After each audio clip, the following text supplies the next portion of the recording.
තෙරුවන් සරණයි පින්වත් ඔබ හැම දෙනාටම. සදහැවත්නි, සරල වූත් ඒ වගේම නිදහස් වූත් ජීවිතයක් උදෙසා ඔබට මඟ කියා දෙමින් ඒ සරල නිදහස් ජීවිතය තුළ අවබෝධයෙන් යුතුව මේ තථාගත දහම අවබෝධ කරගනිමින් නිවනින් නිවී සැනසෙන්නට මඟ සොයා යන පින්වත් ඔබ උදෙසා බෞද්ධ රූප වාහිනී නාලිකාව මේ උතුම් වූ සද්ධර්ම දේශනාවත් විසුරුවා හරිනවා. දේශනාව පැවැත්වීමට දම් සභා මණ්ඩපයට වැඩම කොට වැඩහිඳින පූජනීය කෝරළයාගම සරණතිස්ස පින්වත් අපගේ ස්වාමින් වහන්සේ අපි සාදු නාද පවත්වමින් පිළිගනිමු. සාදු සාදු සාදු. ධර්මයට හිත ලැබී උතුම් වූ නිවන අවබෝධයේ පිණසම ප්‍රාර්ථනාවන් සිදු කරන පින්වතුන් පිරිසක් එක්ව අද මේ දේශනාවේ දායකත්වයේ ධර්මයෙන් කටයුතු කරන්නේ. නමෝ තස්ස භගවතු අරහතු සබ්බ ධම්මේසු අප්පටිහත ඥානචාරස්ස දස බලධරස්ස චතු වේසාරජ්‍ය විසරදස්ස සබ්බ සත්තුතමස්ස ධම්මිස්සරස්ස ධම්ම රාජස්ස ධම්මස්සාමිස්ස තථාගතස්ස සබ්බඤුනෝ සම්මා සම්බුද්දස්ස නමෝ තස්ස භගවතු අරහතු සබ්බ ධම්මේසු අප්පටිහත ඥානචාරස්ස දස බලධරස්ස චතු වේසාරජ්‍ය විසරදස්ස සබ්බ සත්තුතමස්ස ධම්මිස්සරස්ස ධම්ම රාජස්ස ධම්මස්සාමිස්ස තථාගතස්ස සබ්බඤුනෝ සම්මා සම්බුද්දස්ස නමෝ තස්ස භගවතු අරහතු සබ්බ ධම්මේසු අප්පටිහත ඥානචාරස්ස දස බලධරස්ස චතු වේසාරජ්‍ය විසරදස්ස සබ්බ සත්තුතමස්ස ධම්මිස්සරස්ස ධම්ම රාජස්ස ධම්මස්සාමිස්ස තථාගතස්ස සබ්බඤුනෝ සම්මා සම්බුද්දස්ස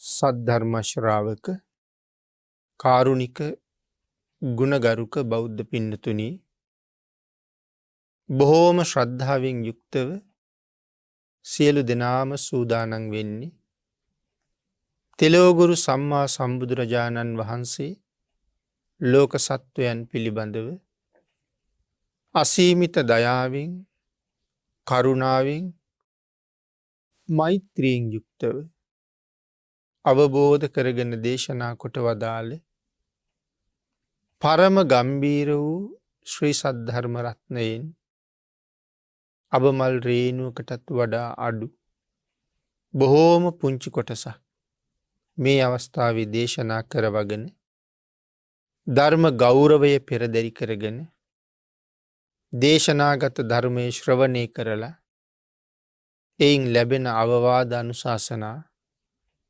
තම තමන්ගේ ජීවිතවලට එකතු කරගෙන වඩාත් නිවැරදි මෙලව ජීවිතයක් සකස් කරගෙන නිවැරදි වුණ මෙලව ජීවිතයක් නිසා සුගතිගාමී වූ පරලොව ආයති භවයකින් සැනසිලා අවසානයේ ප්‍රාර්ථනා කරන බෝධියෙන් සැප සහිත ප්‍රතිපදාවෙන් ඊටාම ඉක්මන් භවයක ඊටාම කෙටි කාලයකින් උතුම් චතුරාර්ය සත්‍ය ධර්මය අවබෝධ කරගෙන මේ සසර කෙලවර කිරීමේ බලාපොරොත්තු ඇතුවයි මේ උතුම් පින්කම සංවිධානය කරගත්තේ.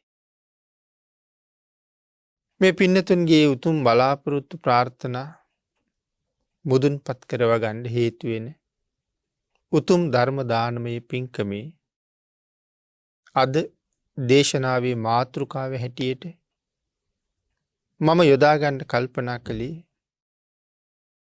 ඊටාම වටින සූත්‍ර දේශනාවක් මුල් කරගෙන ධර්ම දේශනා කීපයක් සිදු කරන්න. ඒ උතුම් සූත්‍ර දේශනාව ඇසුරින් සිදු කෙරෙන පළවෙනිම ධර්ම දේශනාවට තමයි අද මේ පින්වත් පිරිස මේ දායකත්වය ලබලා දෙන්නේ. පින්නතුනි මේ සූත්‍ර දේශනාව ත්‍රිපිටකයේ කුද්දක නිකායේ කුද්දක පාඨ කියන ග්‍රන්ථයේ 9 වෙනි සූත්‍රයේ හැටියට සංග්‍රහ වෙනවා. ඊට අමතරව කුද්දක නිකායේම සුත්ත නිපාත නම් වූ ග්‍රන්ථයේ උරග වර්ගයේත් මේ සූත්‍රයේ සඳහන් වෙනවා. ඒ අපි හැමෝම හොඳට අහලා තියෙන හොඳට දන්න බෞද්ධයෝ වෙච්ච වැඩි පිරිසකට හොඳට පාඩම් තියෙන දවසකට වතාවක්වත් අඩුම තරමේ භාවිතා කරන කරණීය මත්ත සූත්‍රය. මේ සූත්‍ර දේශනාව කොයිතරම් ගැඹුරුද? මේ සූත්‍රයේ කොයිතරම් දීර්ඝයිද කියන කාරණාව මේ සූත්‍රයේ මේ විදිහට විස්තර කරනකොට තමයි අපිට තේරෙන්නේ. එහෙම නැත්නම් පිටකේ අපට සංග්‍රහ වෙලා තියෙන සූත්‍රයේ තියෙන ගාථා 10ක් විතරයි. නමුත් පිටකේ කරණීය මත සූත්‍රය කියලා කියන්නේ ඊටාම දීර්ඝ සූත්‍ර දේශනාවක්. ඒ නිසා මේ සූත්‍රයේ ශ්‍රවණය කරලා මේ සූත්‍රයේ කමඨහනක් කරගෙන රහත් වෙච්ච අය මේ ශාසනය බොහොමයි. ඒ තරම් පිරිසක් මේ සූත්‍රයේ මුල් කරගෙන සසරින් මිදෙනකොට මේ සූත්‍රයේ මේ තරම් පාඩම් කරලා මේ තරම් කියවලා අපට සසරින් මිදෙන්න බැරි ඇයි කියන ප්‍රශ්න ගණනාවකට අපිට උත්තර හම්බ වෙනවා මේ සූත්‍රය හොඳට සාකච්ඡා කරාම. භාග්‍යවතුන් වහන්සේ දේශනා කරන මේ උතුම් සූත්‍රයේ විශේෂයෙන් පින්නතුනි සවැත් නුවර උපකට්ටා කියන නුවර වැඩ ඉන්න කාලේ තමයි දේශනා කරන්නේ. භික්ෂුන් වහන්සේලා 500ක් අරමුණු කරගෙනයි මේ සූත්‍රය දේශනා කළේ. භාග්‍යවතුන් වහන්සේ උපකට්ටා නුවර වැඩ ඉන්න කාලේ භික්ෂුන් වහන්සේලා 500ක් බුදුරජාණන් වහන්සේගෙන් කර්මස්ථාන ඉල්ලගෙන ආවා. මේ සූත්‍රයේ දේශනා කරන්න හේතු වුණ නිධාන කතාවයි අපි මේ සිහිපත් කරන්නේ. අපේ භාග්‍යවතුන් වහන්සේ කර්මස්ථාන ලබා දෙනකොට ඒ පුජ්‍යලයාට ගැලපෙන්න සුදුසුම නිවැරදිම කර්මස්ථානය තමයි ලබා දෙන්නේ. පිළිතුරු සඳහන් කරනවා රාග චරිතයට අසුභ කර්මස්ථානයත් ද්වේෂ චරිතවලට සතරක් වූ මෛත්‍රී කර්මස්ථානයත් මෝහ චරිතවලට මරණානුස්සතියත් ශ්‍රද්ධා චරිතවලට බුද්ධානුස්සතියත් විතක්ක චරිතවලට ආනාපාන සතියත් ඒ වගේම බුද්ධි චරිතවලට චතු ධාතු අවත්ථාන ආදී කර්මස්ථාන භාග්‍යවතුන් වහන්සේ මනාව ගැලපෙන්ඩ ලබල දෙනවා කියලා. අපේ භාගිතුන් වහන්සේ කර්මස්ථාන ලබා දෙනකොට විශේෂයෙන් සඳහන් කරනවා ආකාර 5ක් යටතේ ඒ කර්මස්ථාන ලබල දෙනවා කියලා. එතන උග්ගහ ආකාරයට පළවෙනි ආකාරයේ හැටියට කර්මස්ථානය ලබා දෙනවා. මේ උග්ගහ ආකාරය කියලා කියන්නේ ඊටාම හොඳින් ආචාර්යවරයා ළඟ කර්මස්ථානයේ ඉගෙන ගන්න ඕනේ. භාවනාවට කලින් කර්මස්ථානයේ ප්‍රගුණ කරන්න ඕනේ. ඒ පළවෙනි ක්‍රමය. දෙවෙනි ආකාරයේ සඳහන් කරනවා පරිපුච්ඡා ක්‍රමය. එතන ඒ සඳහන් කරන්නේ කර්මස්ථානය ගැන අපිට සැකයක් තියෙනවා නම් මේ කාරණාව කොහොමද මේ කාරණාව කොහොමද මෙහෙම වෙන්නේ කොහොමද කියලා විවිධ සැක ඇති වෙන්න පුළුවන්. ආන් එහෙම සැකයක් තියෙනවා නම් ඒ සැකය අහලා දුරු කරගන්න ඕනේ. ඊළඟට සඳහන් කරනවා කර්මස්ථානයේ හොඳින් තමන්ගේ මනසට නගා ගන්න ඕනේ කියලා. ඒ කියන්නේ කර්මස්ථානයේ හොඳට පාඩම් තියෙන්න ඕනේ. කර්මස්ථානයේ කටපාඩම් කරලා තියෙන්න ඕනේ. සිතූ ගමන් මෙනෙහි වෙන්න ඒ කර්මස්ථානය ගැන අවබෝධය තියෙන්න ඕනේ. හතරවෙනි කාරණාවේදී සඳහන් කරනවා මේ කර්මස්ථානයේ අර්පණා ළඟට දියුණු කරගන්න ඕනේ කියලා. අර්පණා මට්ටමට දියුණු කරනවා කියලා කියන්නේ ධානයට ආසන්න වෙනකන්. ධානයේ ළඟ හැසිරෙන මට්ටමට එනකන් කර්මස්ථානයේ දියුණු කරගන්න ඕනේ. අවසාන කාරණාව සඳහන් කරනවා ඉන් පස්සේ ප්‍රඥාවෙන් ප්‍රත්‍යවේක්ෂා කරමින් කර්මස්ථානයේ මනාව විමසන්න ඕනේ. මෙහෙම ආකාර 5ක් සඳහන් කරලා තියෙනවා. අපි මේ බොහොම කෙටියෙන් තමයි ඒ කරුණු පිළිබඳව මේ සිහිපත් කරන්න යෙදුනේ. ඊළඟට භාග්‍යතුන් වහන්සේ මේ සූත්‍රයේ දේශනා කළේ අපි සඳහන් කළා 500ක් වූ භික්ෂුන් වහන්සේලාට. බුදුරජාණන් වහන්සේගෙන් කර්මස්ථානයේ ඉගෙනගෙන මේ භික්ෂූන් වහන්සේලා බුදුරජාණන් වහන්සේගෙන් සමු අරගෙන වස් කාලේ විවේක ස්ථානයක වස් සමාදන් වෙලා මේ භාවනා කර්මස්ථානයේ දියුණු කරන්න පිටත් වෙලා වැඩියා. උන්වහන්සේලා බොහෝ දුර වැඩම කරලා පර්වත ආසන්න ප්‍රදේශයක් පර්වත ආශ්‍රය කරගෙන තියෙන ප්‍රදේශයක් සඳහන් කරනවා. ඊටාම හොඳට බිම වැහෙන්න හෙවණ වැටිලා තියෙන විශාල රුක්ෂ වැවිලා තිබුණ ප්‍රදේශයක්. මුතු ඇට වගේ වැලි කැට තියෙන ඊටාම පිරිසිදු බිම.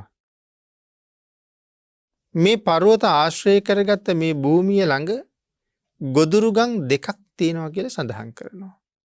සාමාන්‍ය එක ගමක ගෙවල් 1000ක් විතර තිබිලා තියෙනවා. ඒ වගේ ගම්මාන දෙකක් තියෙනවා.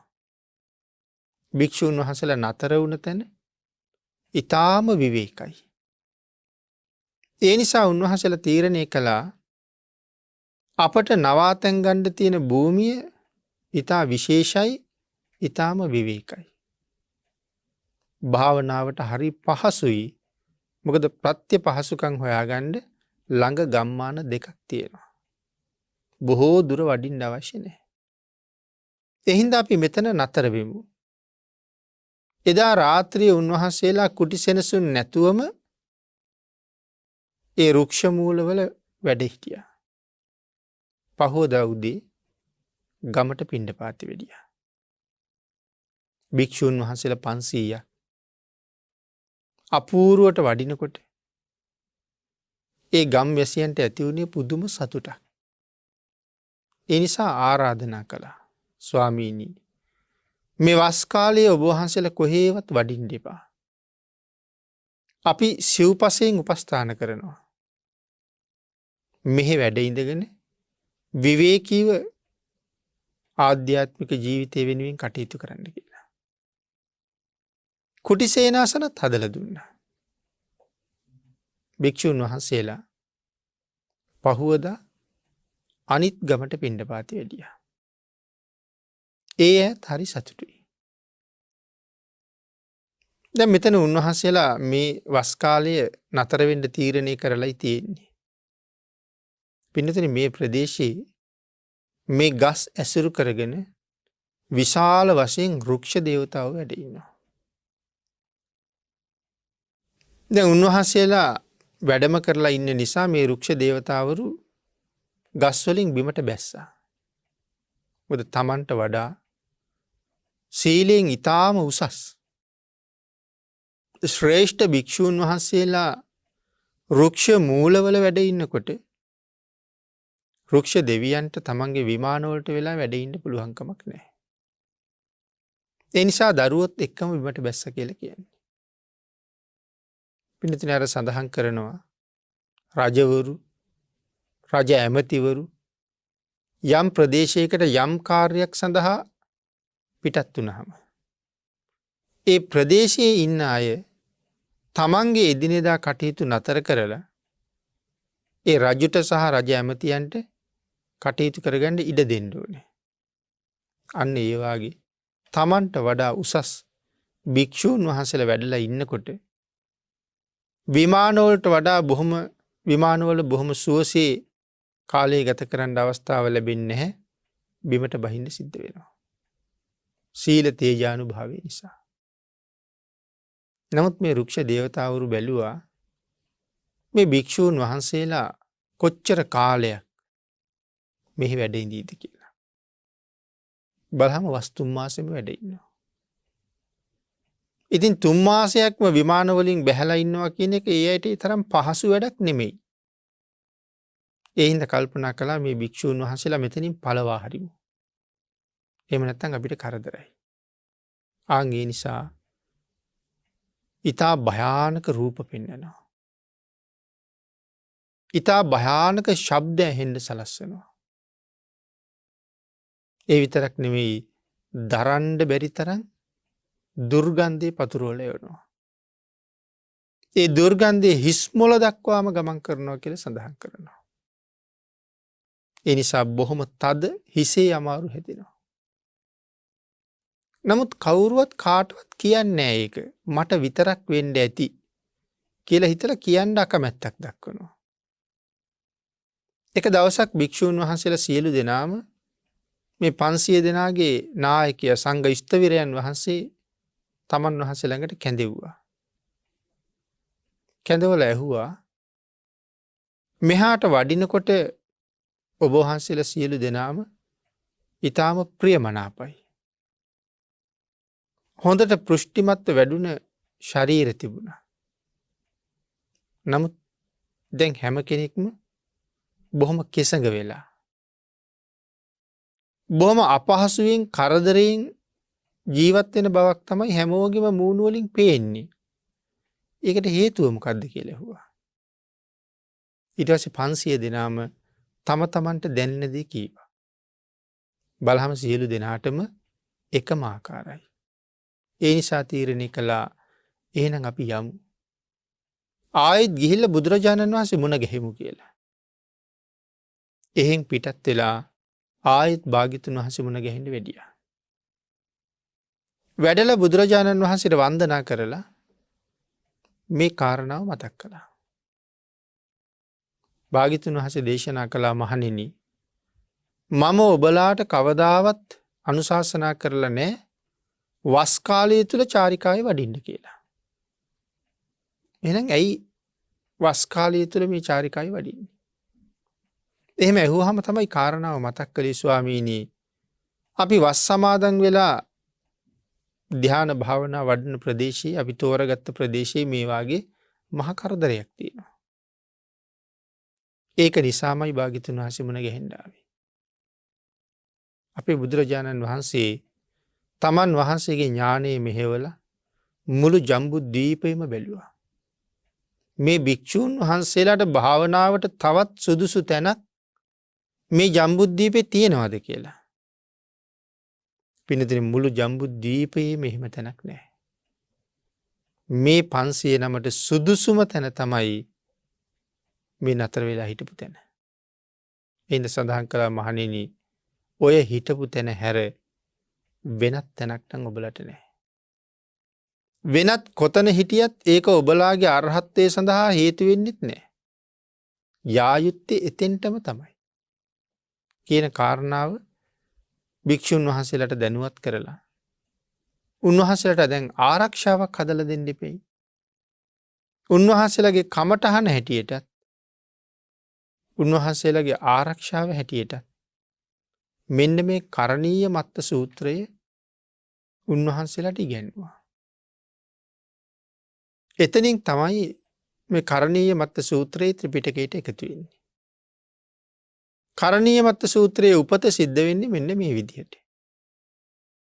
උන්වහන්සේලා කරණීය මත්ත සූත්‍රය හොඳට ඉගෙන ගත්තා.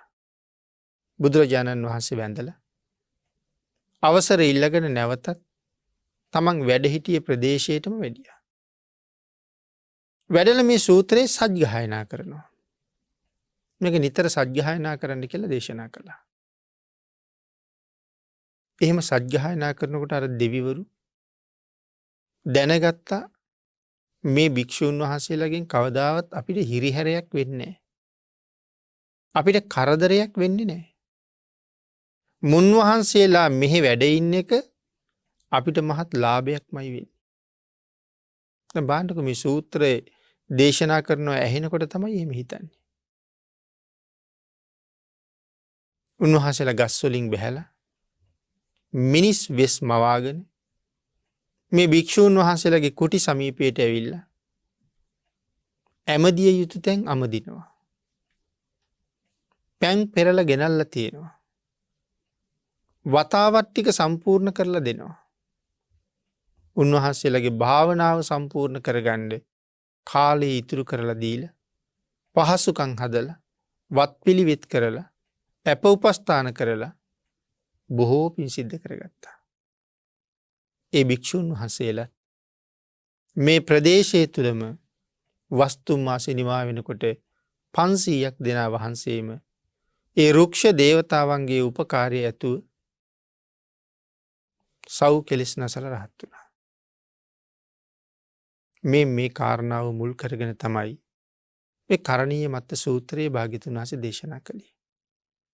පින්නතුනි සූත්‍රය ආරම්භ කරන්න කලින් භාග්‍යතුන් වහන්සේ මෙතන සඳහන් කරනවා මහා සංවේග වත්තු 8ක්.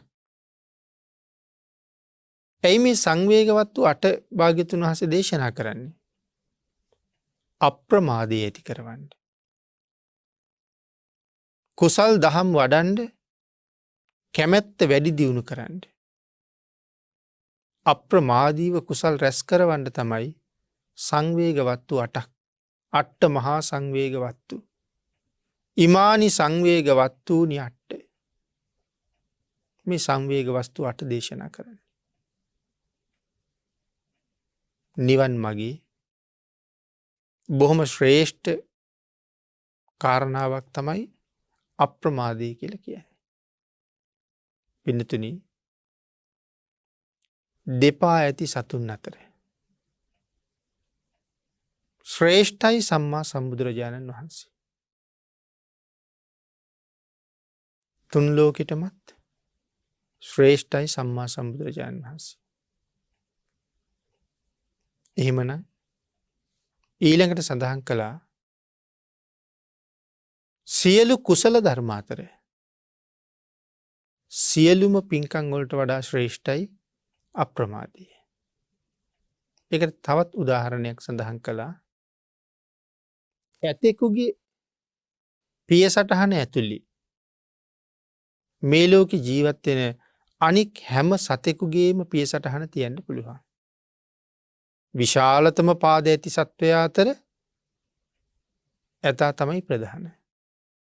ඒ ඇතාගේ අඩිය ඇතුළේ අනික් හැම සතෙකුගේම අඩිය තියන්න පුළුවන්. ඒවා ඊට වඩා කුඩයි. ඒ නිසා සඳහන් කළා මේ ලෝකේ කොච්චර පින්කම් තියෙනවද අපිට නිවන් දකින්න කරන්න. ඒ සියලුම පින්කම් අතර හැම පින්කමකට වඩා ශ්‍රේෂ්ඨයි කියලා දේශනා කළා අප්‍රමාදය.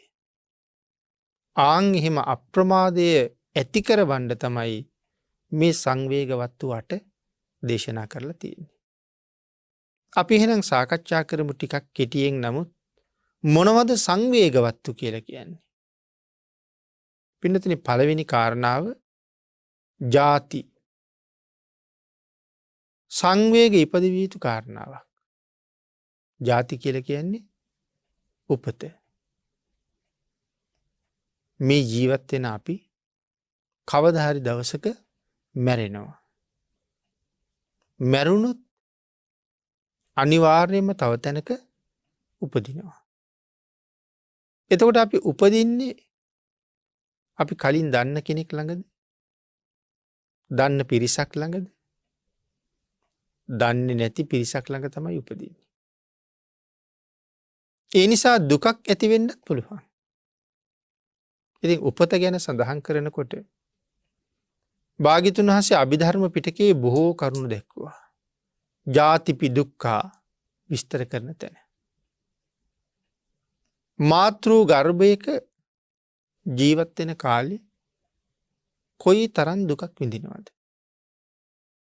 ඒ නිසානේ පින්වතුනි ඇතැම් ප්‍රඥාවන්තයෝ මහ පිංකම් කරලා ප්‍රාර්ථනා කරලා තියෙන්නේ මව් කුසක උපදින්න එපා කියලා.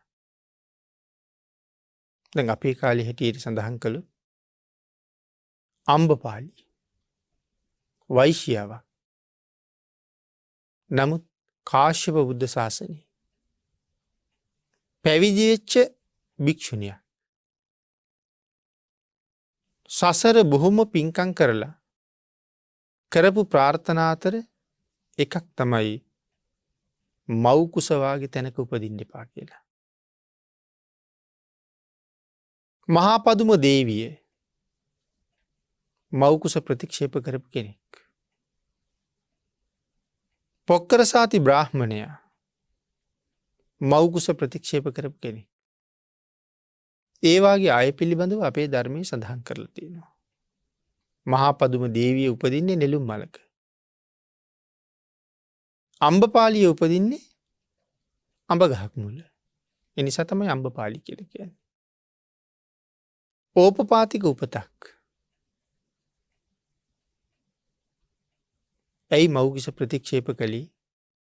මව් කුසේ තියෙන දුක කලින් දැනගෙන හිටපු නිසා. මහා නිරයක දුක කොහොමද? මව් කුසත් මහා දුක්ඛ කන්දයක් කියලා සඳහන් කරනවා.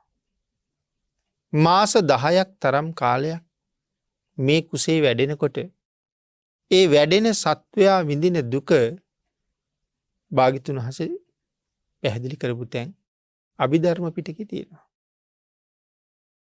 සමහර වෙලාවට කුස ඇතුලේ වැඩෙන කාලේ අම්මා උණුසුම් ජලය පාවිච්චි කළොත්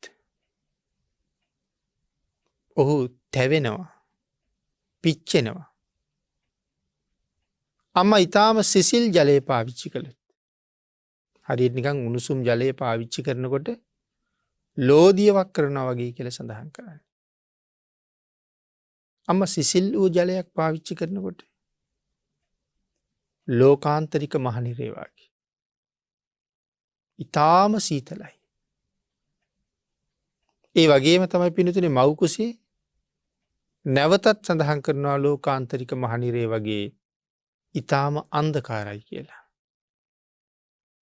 සක්වලවල් 3ක් එකතු වෙන තැන සඳහන් කරනවා යොදුන් 8000ක 8000ක ඉඩක් තියෙනවා කියලා. සාමාන්‍ය රවුම් හැඩේ වස්තු 3ක් අපි එකට කරලා අල්ලගත්තොත් මැද්ද ඉඩක් ඉතුරු වෙන බව අපි දන්නවා. ඒ නිසා මේ සක්වලවල් 3ක් එකතු වෙන තැන යොදුන් 8000ක් 8000ක් තරම් හිස් අවකාශයක් තියෙනවා. පතුලක් නැහැ. පෘථුවියේ ගැඹුර ධර්මයේ හැටියට සඳහන් කරනකොට පැහැදිලි කළා යොදුන් 240000ක් මේ ඝනකඩ බොල් පොළව යටට ගැඹුරුයි කියලා. ඉතින් යොදුන් 240000ක් කියලා කියහම සතපුම් නම් කොච්චර ප්‍රමාණයක් වෙයිද? ඉතින් ඒ වාගේ 3ක් එකතු වෙච්ච තැන මේ හැදෙන අවකාශය පතුලක් නෑනි පින්නතුනි. උඩට බැලූහම හිස් අවකාශයමයි. ඒ නිසා වහලෙකුත් නෑ පතුලකුත් නෑ. කවදාවත් හිරු එලිය වැටෙන්න්නෙත් නෑ හඳ එලිය වැටෙන්න්නෙත් නෑ. ඒ නිසා ඉතාමාන්දකාරයි. හිරු එලියත් නොවැටෙන නිසා දැඩි සීතලයි. පතුලි තියෙනවා කියන අයිස් පතුලක් නෑ එනිසා අයිස් තමයි තියෙන්නේ. නමුත් නිරිසත්තු ඉන්නවා. ඒ අය අර අයිස් උඩ වැටිලා පිච්චිලා මැරෙන. අයිස්වලට පිච්චෙනවා. නැවත උපදිනවා නැවත ඒ දුක එහෙමම විඳිනවා. ඉතින් ඒ ලෝකාන්තරික මහනිරය කොයි තරං අඳුරුද කොයි තරං සීතලද මවකුසත් එහෙම කියල කියනවා. මවකුසටත් එලිය වැටෙන්ට තැනක් නෑන. අභ්‍යන්තරය ගැන අපි හිතන්නෙත් නෑනෙ. නමුත් මේ ඇඟ ඇතුළ ගැන හිතුවත් තනිකරම ඇතුළ අන්දකාරයි. එලිය වැටෙන දිහක් නෑහෙනම් මවකුසත් එහෙම්මම තමයි. එනම් දහමාසයකට ආසන්න කාලයක් මේ මහා ගණ අන්දකාරණ ජීවත්තෙන්ටවෙන්නේ. උණුසුමේදී තැවෙනවා සීතලේදි තවා පසුතාවයට පත්වෙනවා. අම්ම ඉඳගන්නකොට අම්ම නැගිටිනකොට අම්ම ඇවිදිනකොට අම්ම නිදාගන්නකොට මේ ඇතුළේ ඉන්න කෙනා මොන තරන් අපහසුතාවයට පත්වෙනවාද. ඒ විතරක් නෙමේනි ගූත නිරේ වගේ කියල සඳහන් කළා. මුත්‍ර සහ අසූචි දෙකම එකතු වෙලා පැහෙන නිරයක් ගූත නිරේ කියල කියන්නේ. මොන තරං දුර්ගන්ධයිද කියල සඳහන් කරනවා.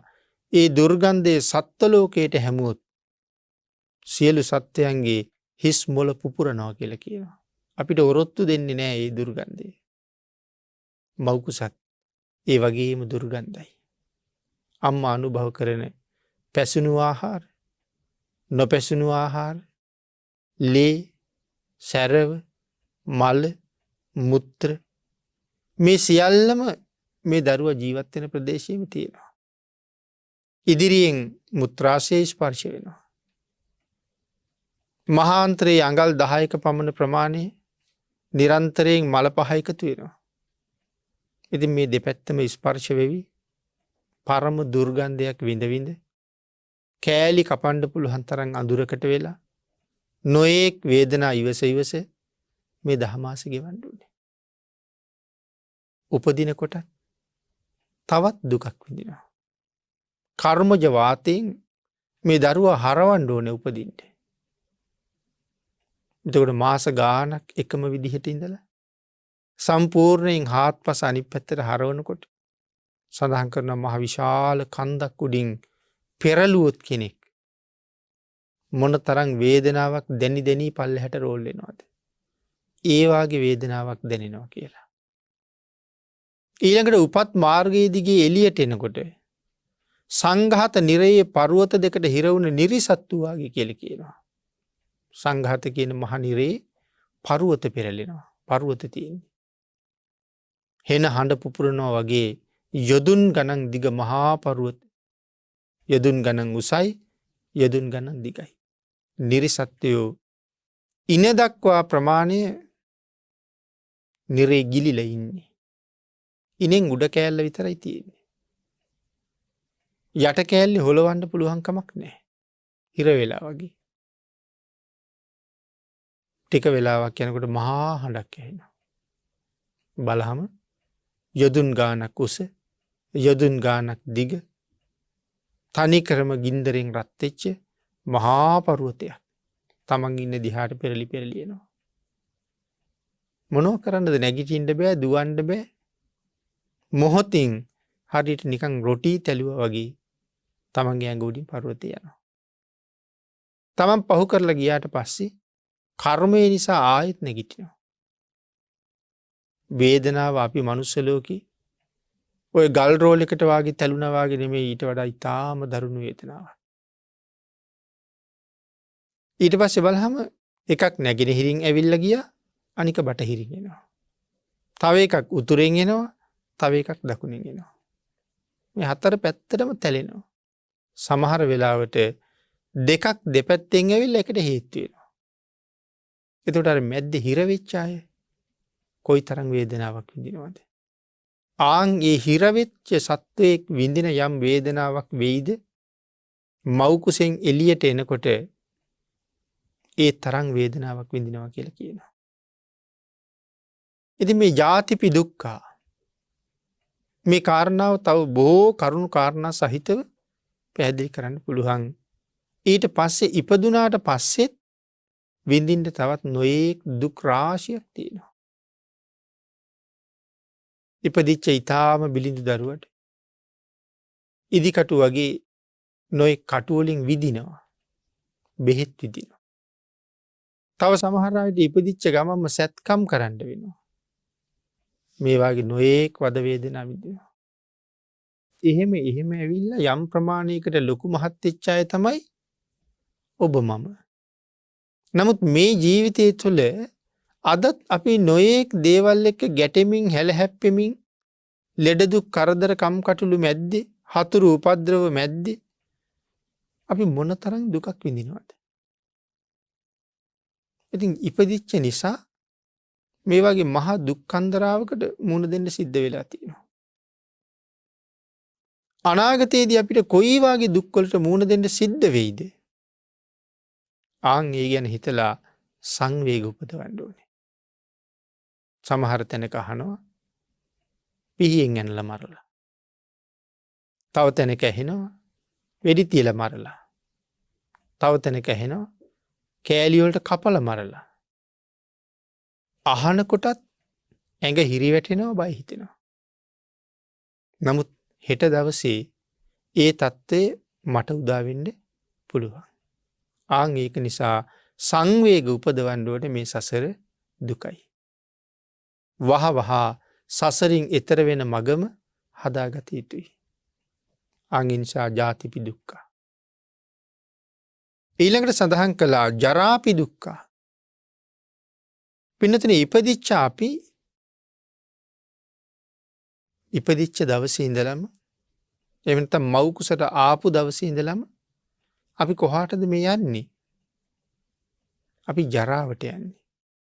ජරාවට පත් වෙනවා කියලා කියන්නේ වයෝවෘද්ධ භාවයට පත් වෙනවා කියන එක. දවසින් දවස වයස යනවා. වයසේ යන්න තමයි කුසේ ඉන්න දරුවා මේරුවේ. මාස 10ක් විතර වයස ගියහම එළියට ආවා.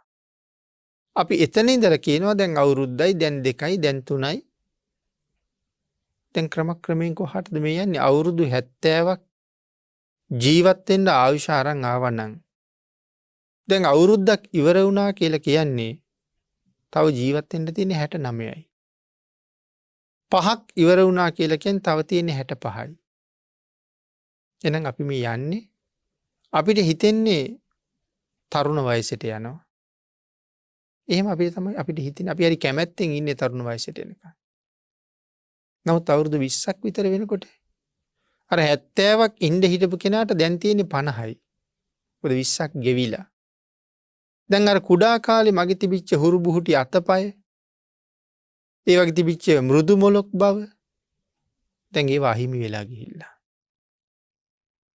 දැන් මේ වයසේ ඉඳලා කල්පනා කෙරුවොත් අපි ඉස්කෝලේ ගිය කාලේ තිබිච්ච ශරීරය, ඒ කාලේ තිබිච්ච කෙස්, ඒ කාලේ තිබිච්ච ශක්තිය, ඒ කාලේ තිබිච්ච රුව ලස්සන දැන් අපෙන් හුඟක් ගිලිහිලා ගිහිල්ලා. එදා පින්තූරයකුයි අද පින්තූරයකුයි දැක්කොත් හරියට අඳුරගන්නත් අපහසු තරම්. ඊට වඩා හුඟක් වෙනස් වෙලා, අප්‍රසන්න වෙලා මේ තත්ත්වයේ මීටත් වඩා තවත් දියුණු වෙලා ගිහිල්ලා, කෙස් පැහිලා, ඇඟ රැලි වැටිලා, දත් හැලිලා, හකු වල ගැහිලා, ඇස් දෙක ගිලිලා, කොන්ද කුදු වෙලා එහෙම වෙන කාලයක් අනාගතයේට අපි හැමෝටම එනවා. ජරාව, ජරා දුක. මහ බෝසතාණන් වහන්සේ ලෙඩෙක්, මහල්ලෙක්, මලමිනියක් දැක්කහම එහෙනම් මේ විදින සැපවලින් ඇති වැඩක් තියෙනවාද. දවසක මෙතෙන්ට යනවන්නන් අද මේ මායාවක ඉන්නේ. එනම් කවදාවත් ලෙඩෙක් නොවෙන කවදාවත් මහල්ලෙක් නොවෙන කවදාවත් නොමැරෙන ස්වභාවයක් මෙලෝකෙ තියෙන්න්න පුළුව. ඒ සොයාගත යුතුයි කියලා තමයි අභිනිෂ්ක්‍රමණය කළේ. එමන පිඩතුනේ මෙන්න මේ ජරාව පිළිබඳව අහලා කරුණු හොයල කරුණු දැනගෙන සංවේග උපදවන්ඩෝනෑ. මෙවන් වූ ජීවිතයක් සසර නැවත නැවත පෝෂණය කරනවට වඩා ලැබිච්ච අවස්ථාවෙන් ප්‍රයෝජනාරගෙන මේ සංසාරය දිනන්ඩෝනෑ. අප්‍රමාදය ඇති කර ගණ්ඩෝන සසරින් විතෙන්ට. ඊළඟට තියෙන්නේ ව්‍යාදි නොයෙක් ලෙඩ රෝග හැදෙනවා. පිනතින සාමාන්‍යයෙන් අපි මේ කරුණු එච්චර හිතන්නේ නෑ. අපි ඇසුරු කරපු අපිත් එක්කම හිටපු අපේ මිත්‍රයෙකුට නැත්තං සහෝදරයෙකුට ඉතාම දරුණු ලෙඩක් හැදිලා. රෝහල් ගත වෙලා වසර ගානක් දුක් විඳිනවා කියලා අපි කියමු. අපිත් නිතරම යනවා බලන්ඩ. අපිත් ගිහිල්ල ළඟත් නතර වෙලා ඉන්නවා. ඒවාගේ ලෙඩ්ඩු බැලූ තරං දුරට ඒ වාට්ටුවල ඉන්නවා. රෑ එල්ලි වෙනකං කෑගහනවා. උදේන්දල රෑ වෙනකං කෑගහනවා. අපිත් අපේ ලෙඩාළඟ ඒ ඔක්කොම අහගෙන ඉන්නවා. හැබැයි අපි හිතන් නෑ දවසක මටත් මේ ඇඳක මෙහෙම වෙයි කියලා. අපි හිතුවේ නැතිවුණට ඒක එහෙම වෙන්ඩ බැරිද. එහෙම වෙන්ඩ තියෙන ඉඩකඩ 100%. ආං ඒ නිසා ඒ දේවල් දැකලා කල කිරෙන්ඩ ඕනෑ. නැවත නැවත සසර පෝෂණය කරනවා කියල කියන්නේ මීට වඩා දුක්කොලට මුණ පාණ්ඩ සිද්ධ වෙනවා. සමහර ලෙඩරෝග බොහොම වේගෙන් ශරීරයේ දිය කරලදානවා. අන්තිමට ඇටකෝටු මත හමක් විතරයි තියෙන්නේ කියන තැනට එනකං නහරවැල් ඉලිප්පිලා පේනවා. සමහරයිගේ කුණු වෙලා අහල පහල ඉන්ඩ බැරි තරම් දුර්ගන්ධයි. උදේට පනුවවයින් කරන්න ඕනේ හවසට පනුවවයින් කරන්න ඕනේ සමහරලාට මුඛය තුවාල හැදිලා කට ඇතුළෙන් පනුව වැටෙනවා. ඒවාගේ මහා පිළිකුල් සහගත රෝග තියෙනවා. ශරීර අභ්‍යන්තරයේ පේනවා සමහරයගේ. ඇයි ඇතුළටම සිදුරක් හැදිලා. ඒ තරං භයානක රෝග තියෙනවා. නමුත් අනේ අපොයි ඒ මනුස්සයට වෙච්ච දේ කියලා කියනවා මිසක් ඔයිට වඩා ලොකු එකක් මට හැදී කියලා හිතනවා හරි හරි අඩුයි. එනම් අපි ඒක එහෙම්මම හිතන්ඩුවනේ. අපි මළගෙදරක ගියත් මේ මනුස්සය මැරුණනි කියලා හිතනවා මිසක් මමත් ඔහොම මැරෙනවනි කියලා කල්පනා කරන අය හරි අඩුයි. නමුත් හරියට මේ කාරණාව හිතලා සංවේග උපදවන්ඩෝනි කියල භාගිතුන් වහන්සේ දේශනා කරන්න. කොයි තාක් දරුණු රෝග තියෙනවාද ඒ තාක් දේවලට මං ගොදුරු වෙන්න පුළුවන්. ඊළඟට මරණ මරණීය දුක ධර්මයේ සඳහන් කරපු හැටියට හරිම වේදනාකාරී ස්වභාවයක් තියෙන්නේ. මරණීය වේදනාව. මෙතෙක් ජීවිතය අපි විඳලම නැති වේදනාවක්. අපි කවුරුවත් මරණීය වේදනාව විඳල නෑනේ. ඒක විඳින්ඩ වෙන්නේ මැරෙන අවස්ථාවමයි. එහින්ද ඒ අවස්ථාවේ මූුණ දෙන්න වෙන්නේ අලුත්ම දුකකට. නමුත් පින්නතුනී ඒක කොච්චර දරුණුද කියනෙකොයි අනාථ පිණ්ඩික සිටිතුමා ධනංජානි බ්‍රාහ්මණය ඒවාගේ අය මරණාසන්න වෙලාවි කියල තියෙනවා. නමුත් ඊට පස්සේ අපේ කාලේ කවුරුවත් කෙනෙක් මරණ දුක මරණීය වේදනාව අත්විඳල අපිට ඇවිල්ල ආය කීවෙනෑ මෙන්න මෙහෙම දුකක් තියෙනවා කියලා. ඒ දුක විඳල මැරිල ගියා.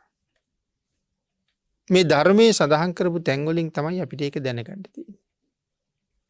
එහෙනම් කවදා හරි දවසක මේ කියන මෙතෙක් විඳලා නැති ඒ භයානක වේදනාව ඔබටත් මටත් විඳින්න වෙනවමයි. අන් එහෙම හිතලා ඒ මරණය කොයිතරම් සෝචනීයද? ජීවත් වෙච්ච මේ ලෝකේ අත්හැරලා යන්න කොයිතරම් අකමැත්තක් අපිට තියෙනවද? අපි හැමෝම කැමති ජීවත් වෙන්නනේ. විනාඩියක් දෙකක් හරි ජීවත් වෙන්න තියෙනවා නම් ඒකට තමයි අපි දඟලන්නේ. එතකොට මේ පරිසරය අත්හැරලා ඉර හඳ දකින්න නැතුව අහස මහ පොළොව වැස්ස ස්වභාව ධර්මයේ දකින්න නැතුව අම්මා තාත්තා දරු මල්ලෝ දකින්න නැතුව සදහටම මෙහෙන් නික්මිලා යන මොහොත ගැන විවේකීව කල්පනා කරලා බැලුවොත් හැබෑවටම අපිට මහා කලකිරීමක් ඇති වෙනවා. එතකොට සංසාරේ කොච්චර ඉපදිලා මැරෙන්නේද? දැනුත් ඉපදිලා මැරෙන්න සූදානම්. අනාගතෙත් ඕක ඔය විදිහටම විඳින්න වෙනවා. ඒ නිසා තවත් සසර මැරෙන කෙනෙක් බවට පත් වෙන්නේ නැතුව මරණය නතර කරපු අමරණීය පුද්ගලයෙක් බවට පත් වෙන්න අපිට ලැබිලා තියෙන මේ අවස්ථාව ආයේ කොයි කාලේ හම්බෙයිද දන්නේ නැහැ. එහෙනම් මේ ජීවිතයෙන් මේ බුද්ධාන්තරේ එයින් මිදෙන්න පුළුවන් තරම් උත්සාහ කරවන්න භාග්‍යතුන් වහන්සේ මේ සංවේගවත්තු දේශනා කරලා තියෙනවා. ඊළඟට පින්නතුනි මරණ පිළිබඳව සඳහන් කරලා භාග්‍යතුන් වහන්සේ දේශනා කළා සතර අපා දුක. ඒ කියන්නේ පස්වෙනි කාරණාව. සතර අපා දුක. සතර අපාය කොයිතරම් භයානකද කියන කාරණාව විශේෂයෙන් භාග්‍යතුන් වහන්සේ පැහැදිලි කළා. මනුස්ස ලෝකේ තමයි ගුණ පුරන්න තියෙන හොඳම තැන. බ්‍රහ්මචර්යාව සම්පූර්ණ කරන්න තියෙන හොඳම තැන. අපායක ගියහම එක දිගටම තියෙන්නේ දුකමයි. සුගතියක ගියහම දෙව්ලොවක ගියහම එක දිගටම තියෙන්නේ සැපමයි. දුකක් දැනෙන්නේ නැහැ. නිරයක සැපක් දැනෙන්නේ නැහැ. නමුත් මනුස්ස ලෝකේ සැපයි දුකයි මිශ්‍රයි. ඒ නිසා දුකත් වැටහෙනවා සැපත් වැටහෙනවා. ඒ නිසා බ්‍රහ්මචර්යාවට හරි පහසුයි කියලා දේශනා කළා. මේ උතුම් වූ සූත්‍ර දේශනාව අද ආරම්භ කළමින් මහා සංවේගවත්තු 8න් සංවේගවත්තු 4 අපි යම් ප්‍රමාණයක් සාකච්ඡා කළා. පින්නතිනි ධර්ම දේශනාවට තියෙන කාලය අවසන් වෙන නිසා කරණීය මත්ත සූත්‍රයේ ආශ්‍රය කරගෙන සිදු කරන පළවෙනි ධර්ම දේශනාව අපි මේ විදිහට නිමා කරමු. නමුත් මේ උතුම් සූත්‍ර දේශනාව අපේ ජීවිතයට කොයිතරම් වටිනවද? අපි නොහිතපු කරුණු කොච්චර මේ සූත්‍රය තුල තියෙනවද කියන කාරණාව දේශනාව පුරාවටම අපි සාකච්ඡා කරන්න බලාපොරොත්තු වෙනවා. ඔබටත් මේ දේශනා හැම එකක්ම ශ්‍රවණය කිරීමේ හැකියාවත් ඉදිරියට ලැබෙනවා. ඒ නිසා අද සතුටු වෙන්න පුළුවන් ත්‍රිපිටකයේ දෙපොලක සඳහන් වන මේ සූත්‍රය මොනතරම් වටින සූත්‍රයක් නිසා එහෙම සඳහන් කරන්න ඇද්ද? එවන් උතුම් සූත්‍ර දේශනාවක් ලෝක සත්වයාගේ හිතසුව පිණිස දානය කරවන්න එහි පළවෙනි දායකත්වයේ දරන්න ලැබීම තමන්ට මහ භාග්‍යයක්. අද ධර්ම දේශනාවේ දායකත්වයේ දරන මේ සදහවත් පින්වත් පිරිස බොහෝම ශ්‍රද්ධාවෙන් ඊටාම ගෞරවයෙන් මේ ධර්ම දේශනාව සඳහා සූදානම්. ධර්මයට ගරු කරමින් මහා සංඝරත්නයට ගරු කරමින් දේශනාව සඳහා වැඩමවන කාරණාව පවා ඒ ධර්ම ගරුත්වයෙන් ඊට විශේෂ විදිහට සම්පූර්ණ කරගත්තා. ධර්මය තුළ ජීවිතය බොහොම පොහොසත් කරගන්න උත්සාහ කරන පිරිසක් හැටියට කරුණුකාරණා බොහොමයකින් හිතන්ඩ අවස්ථාව උදා වුණා. අද ධර්ම දේශනාව සම්බන්ධවත් දායකත්වය දරණ කෙනෙකුගේ නමක් ගමක්වත් වෙනත් ආශිර්වාදවත් තවත් නොයෙක් බලාපොරොත්තු සමහරලාට හුඟාක් වෙලාවට අපිට හම්බෙනවා. ධර්ම දානය කියල කියන්නේ මේ ලෝකෙ තියෙන උතුම්ම දානය. මේ ලෝකෙ තියෙන හැම දානයකටම වඩා ශ්‍රේෂ්ඨතම දානය. හැම දානයක්ම අභිභවනය කළ දානය. එවන් පින්කං කරලා සමහර කෙනෙක් ප්‍රාර්ථනා කරලා තියෙන්නේ අධ්‍යාපනය දියුණු කරගන්න දරුවන්ගේ. මේ මහා පින්කම කරලා තියෙන්නේ දරුවෙකුගේ අධ්‍යාපනය දියුණු කරගන්නට. හරිට නිකන් මහා පින්කමක් කරලා එකින් වැලි කැටයක් වගේ දෙයක් තමයි බලාපොරොත්තු වෙන්නේ. සමහර කෙනෙක් ව්‍යාපාර කටයුතු දියුණු කරගන්න. රැකී රක්ෂා දියුණු කරගන්න ප්‍රාර්ථනා කරලා තියෙනවා. වටිනා දෙයකින් ඉතා ස්වල්ප දෙයක් තමයි ඒගොල්ලෝ අරන් තියෙන්නේ. නමුත් අද මේ පින්නතුන් එකම ප්‍රාර්ථනාවයි කරලා තියෙන්නේ සසර දුක කෙරවල කරලා ඊටාම ඉක්මන් භවයක ඊටාමත්ම කෙටි කාලයකින් සැප සහිත ප්‍රතිපදාවකින් ප්‍රාර්ථනා කරන බෝධියෙන් උතුම් නිර්වාණ ධර්මය අවබෝධ කර ගැනීම සඳහාම මේ සියලු පුණ්‍ය ධර්මයන් හේතු වේවා කියන ප්‍රාර්ථනාව කරලා තියෙනවා. එහෙනම් ඒ ප්‍රාර්ථනාවට අනුවම තමන් ප්‍රාර්ථනා කරන ආකාරයෙන් ප්‍රාර්ථනීය බෝධියෙන් සැප සහිත ප්‍රතිපදාවෙන් උතුම් නිර්වාණ ධර්මය අවබෝධ කරගෙන වහ වහා භයානක සසරින් එතර යන්න මේ සියලු පුණ්‍ය ධර්මයන් හේතු වාසනා වේවා කියලා ආශිර්වාද කරනවා. ආකාශට්ඨා ච බුම්මට්ඨා දේවා නාග මහිද්దికා පුඤ්ඤන්තං අනුමෝදිත්වා චිරං රක්ඛන්තු ලෝක සාසනං දේවෝ වස්සතු කාලේන සස්්‍ය සම්පත්ති හේතුච පීතෝ භවතු ලෝකෝ ච රාජා භවතු ධම්මිකෝ.